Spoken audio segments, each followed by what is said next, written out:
Imagine a place called the Solace Wellness Network. It operates as a world-class physical rehabilitation center, a luxury hotel, and a high-end restaurant, all housed in one massive facility. It is a microcosm of the modern service economy, blending healthcare, hospitality, and complex operations. For years, they held a premier reputation. Then came a hot Tuesday afternoon when a VIP guest named Sarah arrived at the front desk at 2 p.m. She had just undergone major knee surgery, but a software glitch had wiped her pre-booked luxury suite from the system. This was the start of a catastrophic moment of truth, the exact critical window where a customer forms a lasting impression of a brand. The front desk agent had no authority to fix the scheduling error. Panicked, they defensively told Sarah there was nothing they could do. In an instant, the organization failed on two core service metrics: reliability, the ability to perform the promised service dependably, and responsiveness, the willingness to help the customer. By 2:30 p.m., the chaos bled into the resort kitchen. Sarah had been placed in a temporary room and ordered a recovery meal. Downstairs, a rushed prep cook was trying to decipher a manual meal ticket and missed a handwritten note scrawled at the bottom. Sarah had a severe peanut allergy. She took one bite of the cross-contaminated meal, went into anaphylactic shock, and had to be rushed to the on-site emergency clinic. These isolated failures in the lobby and the kitchen are the visible, deadly symptoms of a broken organizational system. At 4 p.m. that same day, the resort's chief financial officer sat in his office, staring at the financial fallout.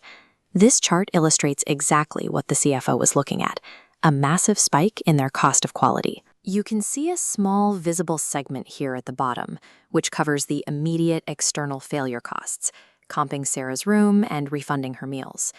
But hidden beneath the surface is a massive, expanding wedge of invisible costs: legal liabilities from the medical emergency, and the marketing spend required to replace the guests who hear about the disaster and never return.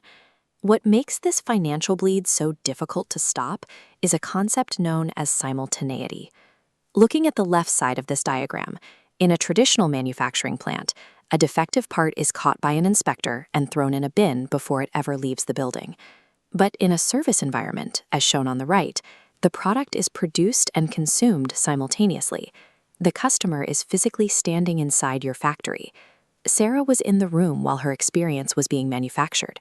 Her experience was the product, making any sort of after-the-fact quality inspection impossible. Because you cannot inspect a service before it is delivered, quality must be built into the standard operating procedures of the organization.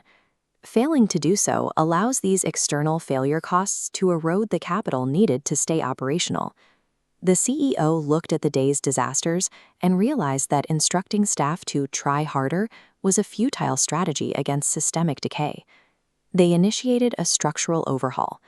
Management stripped away the rigid approval hierarchies and handed every single frontline worker a dedicated $250 service recovery budget. If a guest was unhappy, the employee didn't need to track down a manager.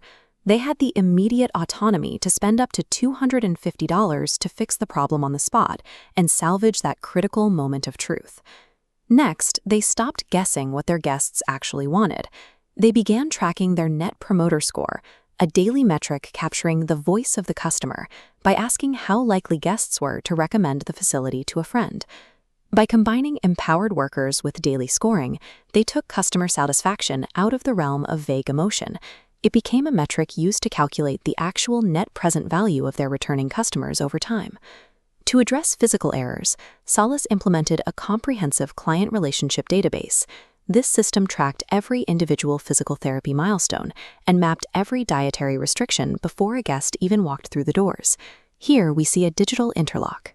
If a meal conflicts with an allergy profile in the database, the system physically blocks the ticket from printing in the kitchen. The human error is stopped by the architecture. With the physical systems locked down, management applied the Hackman-Olden model to their workforce.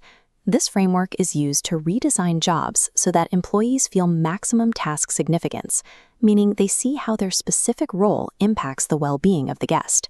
This redesign shifted the company culture. Management stepped back from heavy-handed policing, and employees began practicing self-control, taking ownership over the quality of their daily work.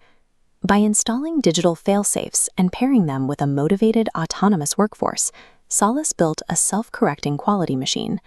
3 years after that Tuesday, Solace Wellness saw their customer satisfaction ratings stabilize at 98%, while their employee turnover dropped by 40%. The validation of their transformation came when they were awarded the Malcolm Baldrige National Quality Award for Performance Excellence. They achieved this by executing theories mapped out decades ago. W. Edwards Deming proved that 94% of operational variation comes from the system itself, not the workers. Solace fixed their system. Joseph Juran developed the quality trilogy of planning, control, and improvement, operationalizing the idea that a service must achieve absolute fitness for use. Solace built digital interlocks to guarantee that result. And Philip Crosby established the truth that quality is free. Solace learned that it is the lack of quality, the errors, the comped rooms, the lost guests, that costs a company money. Solace Wellness survived because they applied the rigorous science pioneered by these quality management masters.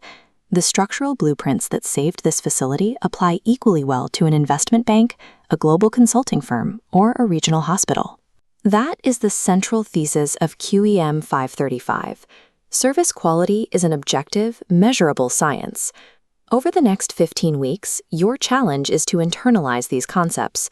Bring your own professional experiences into the upcoming modules and analyze them against these frameworks. Mastering service quality is a continuous process and necessary discipline for any organization looking to maintain a stable market share in a competitive service economy.